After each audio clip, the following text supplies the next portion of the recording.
Daytona Orange. Yeah, Daytona actually, Orange. The original term was safety orange for the Germans, and then in Bob Lutz called it egg yolk. in '75 when they did a 1-2-3 finish at Daytona, and they had to use the camera for the first time to figure out who won. Then it became known as Daytona Orange. Yeah, right, exactly. You got to talk up the race success.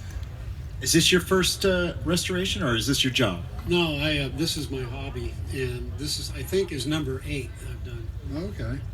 All BMWs, or? All BMWs and just R90S. I mean, I fell in love with this bike by accident when I retired, and I went online to actually buy a project bike, and the first one I saw was an R90S, and they don't come up very often. I didn't know anything about it. I bought it, and after I restored it, I realized how few in number that they were produced.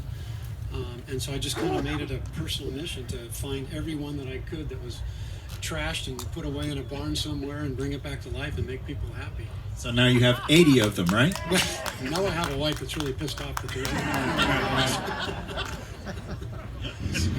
I think we just heard that story a minute ago, right? Is that right? Well, BMW, the R90S was the bike that changed BMW's image from staid and black and white and somber little pedestrian bikes. Even if they would do 100 miles an hour, they really needed to change their image and, you know, change the paint job, do a cafe racer, race it at Daytona, and they really succeeded. And now and it's all, you know, it was all attributable to Bob Lutz, who was the executive vice president of sales and marketing at the time. He could not stand the fact that BMW's motorcycle division was about to go under by virtue of the Honda 750. He sent his head designer over there, Hans Muth, to the motorcycle side and said, build a machine that people want that will, you know, put BMW back on the motorcycle map. And so the 74 R90S debuted, and then the rest is history.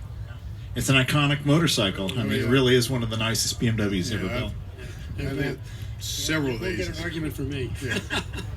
Good I've choice. had several of these, and they're just, you know, it's probably one of the easiest to ride classics there is. I mean, I've toured all over California on R90S, and they're just such a joy to ride. Yeah. The first time I rode it, I've been riding Hondas my whole life, and the first time I rode the R90S, it was unbelievable on how tolerant the bike was going into a corner. It just leaned over and didn't argue with you at all. You know, so I thought, you know, this is the bike for me. And this is the only bike I own. I had a late model BMW K1200 GT that I sold because it was a little impractical. I just enjoy putting around town. Beautiful Well, bike. congratulations. Thank you. Yeah, terrific job. Thanks for sharing with us. All right, and this brings us to our Competition On-Road Award.